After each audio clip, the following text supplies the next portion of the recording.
Hi, my name is P.A. Clarke. I am a facial aesthetic specialist and pioneer in facial rejuvenation using the best products and the latest techniques to keep my patients happy. We will be talking about facial beauty and what is possible with non-surgical facial rejuvenation. At Diamondworks Med Spa, we deliver amazingly natural, life-changing results. We help you consider what's possible and work with anyone wanting to reverse the visual signs of aging. But best of all, our results last.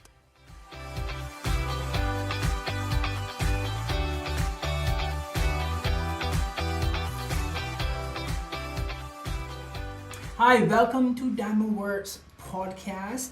I have a beautiful guest here for you. You will be surprised, and it will be so much information for you to take in. Get your pen, get your pad, start writing, because there's so much for you to learn. I have with me a very dedicated person to physical beauty.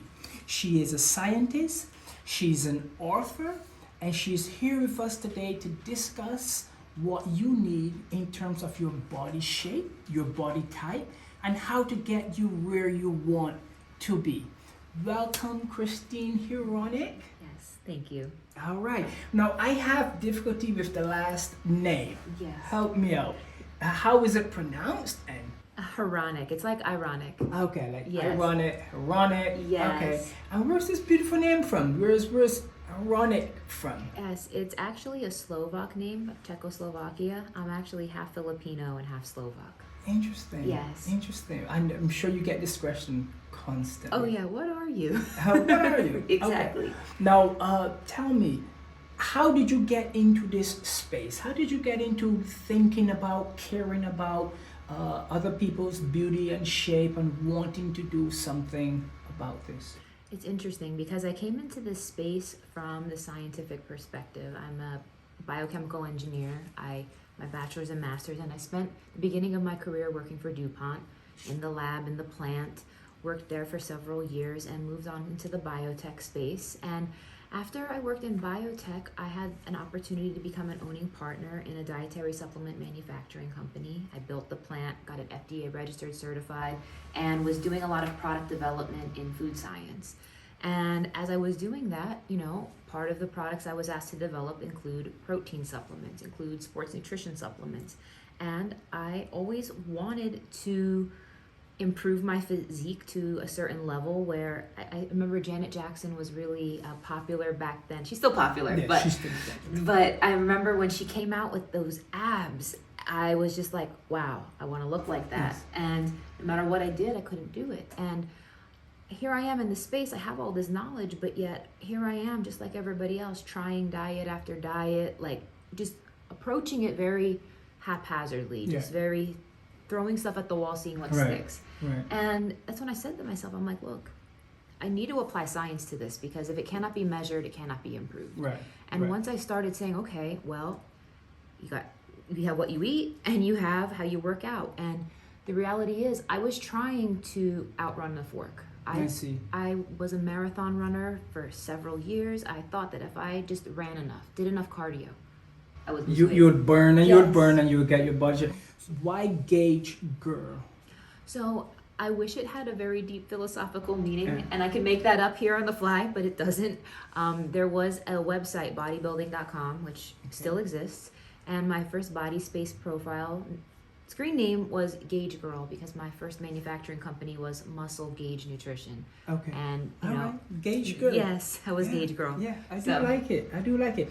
And from there, you've managed to unlock your macro type, and that's the book we're looking at today. Unlock. There you go. Yes. Unlock your macro type. I did get a chance to take a look at it, and it's very, very interesting that you break down the different body types and the different consumption needs of those body types based upon the carbs, proteins, and the fats. You also mentioned that the USDA and that pyramid that we have isn't necessarily accurate enough to maintain the shape that you want to. And so you do need expert help in this.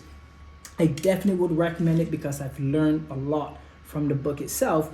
But tell me, what is the one message? Someone doesn't have a lot of time to read, they have your book, what chapter should they look at first? What should they get into first? I think the first thing people need to dig into is understanding your carb tolerance level, because understanding your carb tolerance is going to dictate how you set up your macros. Macros is short for macronutrients. It's what makes up the caloric content of food.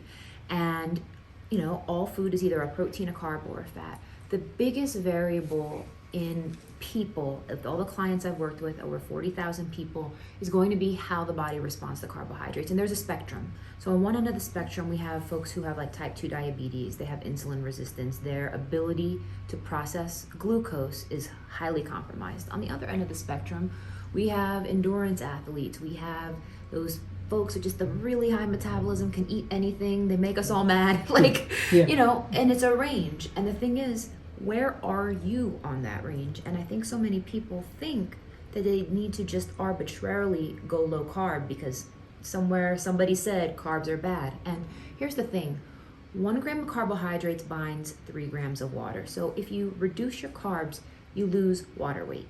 And that's fine and all right, but the thing is, losing water weight is not the same as losing body fat. And what a lot of people are doing is a disservice to themselves because all they're doing is losing water. They're not actually losing body fat. And body fat reduction is a biochemical reaction. So that's very important. So you're cheating yourself if you decide to just jump on a low carb diet. You're actually losing so much water weight, so you feel as though you're making gains because you're losing weight, but really you're not gaining muscle mass, which is very important for women. You're not doing anything of much benefit to you. So maintaining the carbs, but what are they going to stop having to stop gaining or to reduce the size? So here's the thing, when it comes to fat loss, again, if you just cut carbs, you're going to create a skinny fat physique, and what that ends up looking like is not going to be the level of leanness that you want. And that was a problem that I had for many years. I was happy that the number was going down. So many women want to see a smaller number on the scale, but what they really want is less fat, right? And in order to do that, you need to change the chemistry of how you eat. You need to be eating more food. And so many people are like, what do you mean I need to eat more? It's so counterintuitive. So many people think eat less, exercise more, boom. And no, there is a science to it. There is a science to how you shift your body composition. And that's a lot of what I talk about on my YouTube channel. I explain to people that if you really want to alter your body composition, you need to change the way you fuel your body. And when I had my first major breakthrough, it had to do with increasing my protein content. I have a moderate carb tolerance. I had to lower my dietary fat, but I realized I was eating so much food. And it's very offensive when people realize how much food they're actually eating, because so many of us underestimate what we eat, right? We think, oh, I eat clean. And the portions and the actual caloric content of how much you're eating is a lot more than you realize. So in order for the average individual to truly understand this, at some point they need to engage or at least talk to you. We're gonna have information where you can find Christine Hronec, and you can get this information readily from her. But now let's step into aging. Multiple dieting habits. Do you find that ages the individual as well? Absolutely. Yeah.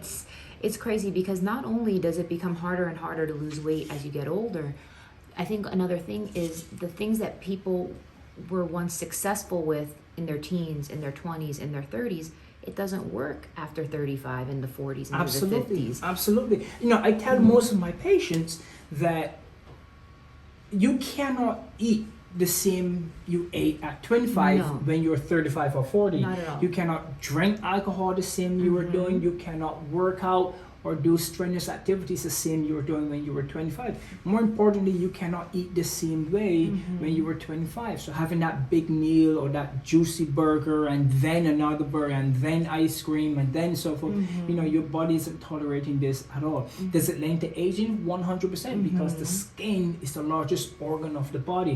And so any insult to the body is insult to the skin as well. Absolutely. So we get those fine wrinkles and the skin gets tired looking and so forth. And now we have to incorporate biotin for skin, hair, and nails. We have to incorporate supplementation. And you have something to do with supplementation at some point, yes, do you? Yes, I have collagen supplements, whey protein supplements, a variety of hormone health supplements as well that help people manage this. But you're right. I mean, aging has, it's something that it's at the forefront at a lot of the minds of my clients, and especially in the ability to lose body fat, it becomes harder and harder, and not only in shifting the body, but also in what you do, and it changes your face. Yes. Fitness and aesthetic beauty is a massive industry with so many thought leaders. When we talk about the aging face, where's the harmony? You know, how does someone know that you're the person to listen to, or I'm the person to listen to, as opposed to everyone else with 1 million followers? I think the answer is in providing value. It's so much to be like, hey, buy my program, or hey, come to my spa, come to my med spa, come to my practice.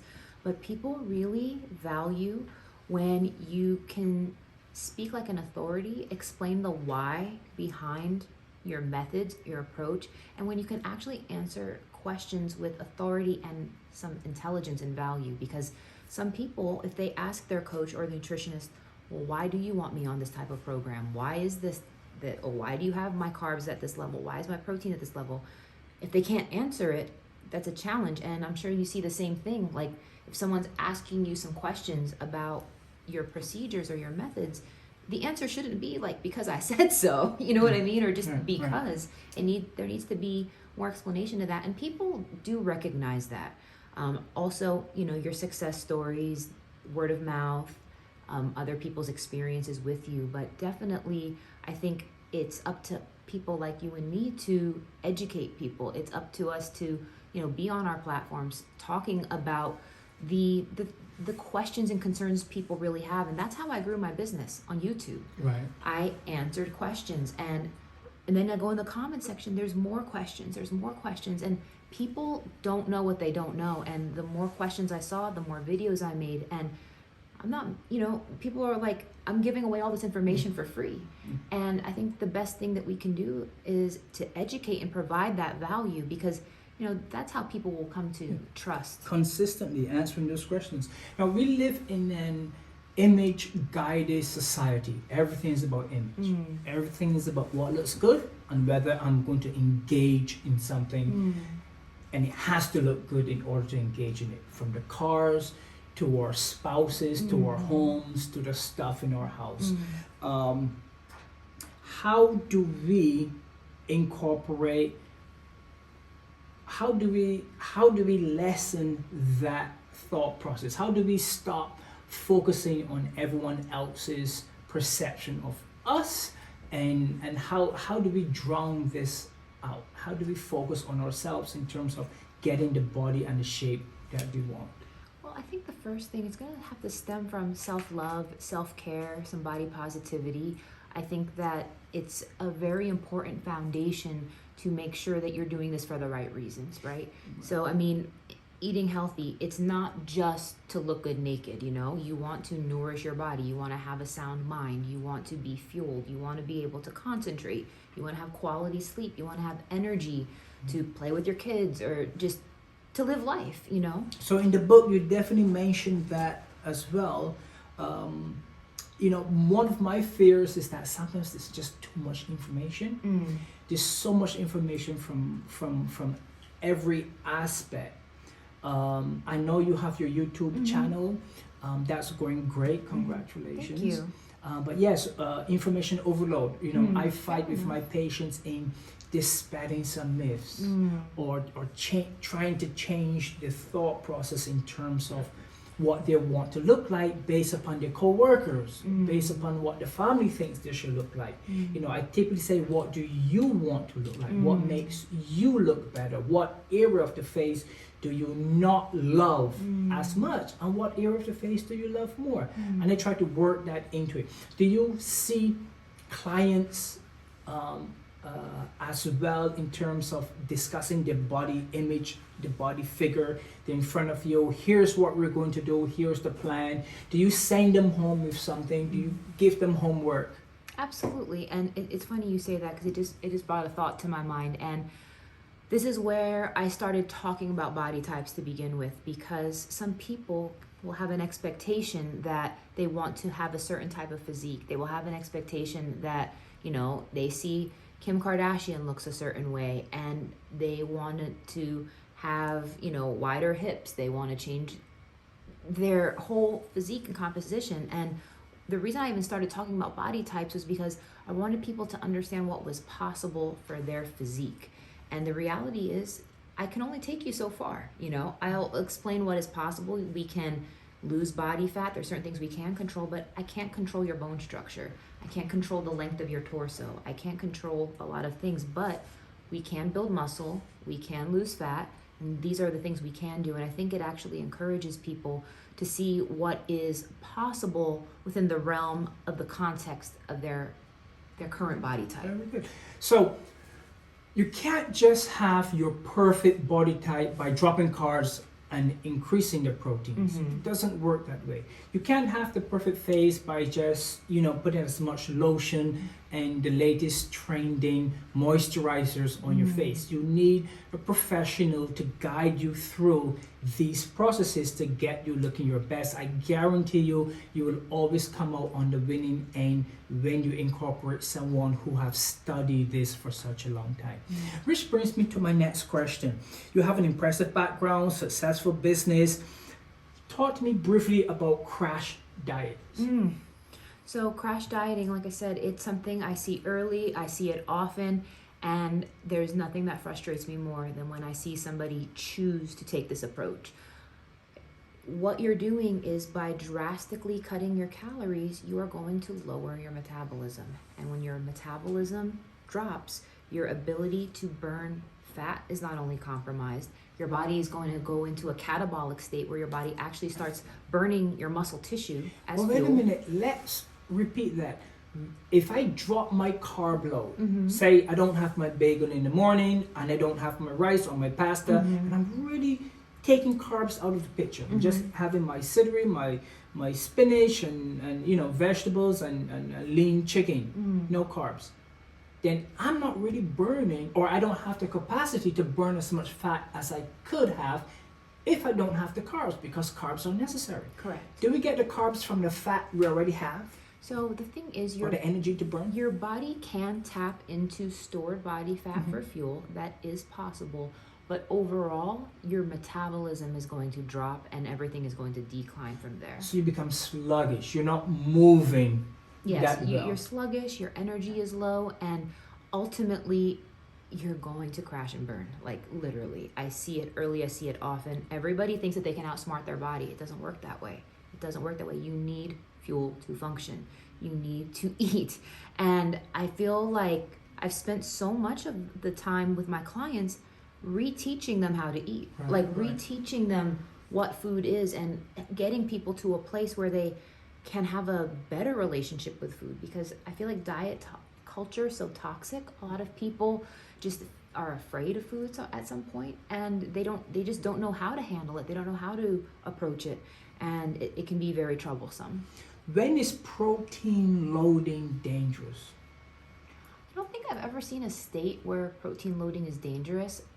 It's always been quite helpful, and it's actually pretty challenging to eat to the level that it could potentially cause harm, because protein is, like, the amount you would need to eat is far above and beyond what anybody would naturally consume. Right. So I haven't really seen any cases of that. It's very, very rare. I'm sure it exists, but I haven't seen it practically happen. Right. So basically you're saying it has to be in moderation. You have to have the correct amount of proteins, fats, and carbs together, and everyone's macro type dictates what that where the ratio should be. Is there a quick calculation or quick calculator that can get me there? Yeah, inside of my book on the macro type quiz, it'll land you right within your macro type. It'll show you what your distribution of macronutrients should be. And that's based off of a lot of research. It's based off of a lot of science. It's based off of case studies of working one-on-one with over 40,000 clients. And, I don't put these things together arbitrarily. I mean, it's definitely based off of the science of what has been proven to work. So there's no denying that losing weight or liquid facelifts can impact how you feel. What happens when there's a significant amount of fat loss? I mean, really, within a few months, individual drops a tremendous amount of fat. I know, on my perspective, medical aesthetics, the skin drops, the skin drapes, you get more lines, you get more creases. What happens from the neck down is not the same as what happens from the neck up. So when you're dropping a tremendous amount of fat, you're also aging yourself as well. So how would you direct a client of yours how fast to go in terms of how much fat they want to lose? That's an excellent question, and it's a question I answer often, especially for clients of mine who want to do bikini prep competitions or anyone who's doing any modeling or photo shoots. So the most I set people up to lose is 0.5% body fat per week. And once I set you up in a caloric deficit, dial in your numbers, that is a very steady, reasonable amount to lose per week. Now, the most I've ever seen people successfully do is 0.8% per week. Now, that's very aggressive. You're 100% on point with the training, with the cardio, sometimes doing cardio twice a day. Every single gram is measured and accounted for, and that works, and you could do that. However, if you try to go above and beyond that, you are going to get to the point where you're going to compromise muscle mass, muscle tissue.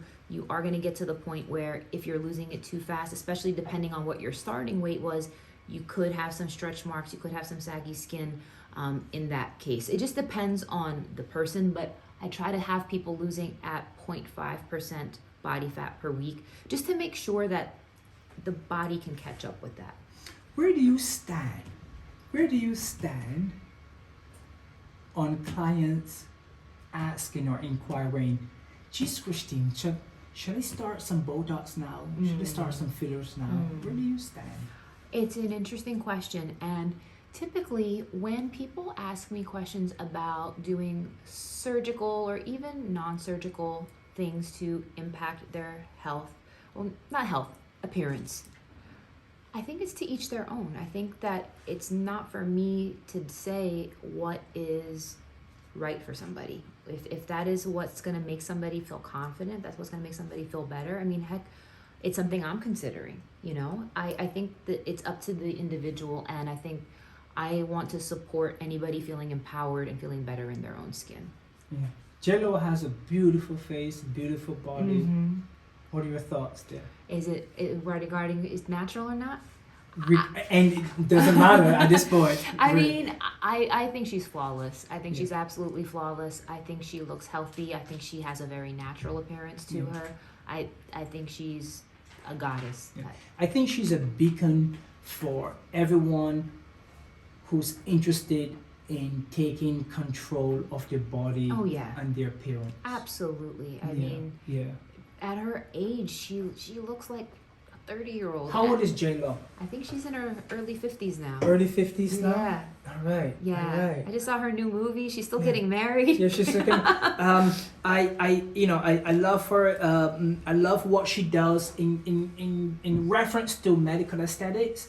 I believe, I don't know, I don't have any evidence that she does it, but she goes very slow. I believe maybe there's some neurotoxins that are done, Dysport, Botox, Xeomin, or fillers, but it's how it's done that's important. No, you can definitely tell that if there is something that's being done, I need that. It's very good. Yeah, she's going to the right individual who understands that you don't just show up to an office like mine and dump 10,000 and want a ton of fillers and Botox. No, this is a gradual case. Most of my patients, I say, we're going to follow along a treatment plan, and by the end of 6 months to 1 year, I can almost guarantee you, there's no guarantees in medicine, but I can almost guarantee you that you're going to be exactly where you want to be. Now, we don't want to do aggressive treatments to turn you from, say, looking 45 to a tank to make you look 30. That's disastrous, because the amount of work that has to be done will lend to unnatural results before you get to where you want to be. So the same as with the body types, and the same as with medical aesthetics using Botox, Dysport, or threads, you have to go slow, you have to go responsible. So Christina, thank you so much for being with us today. You are wealth.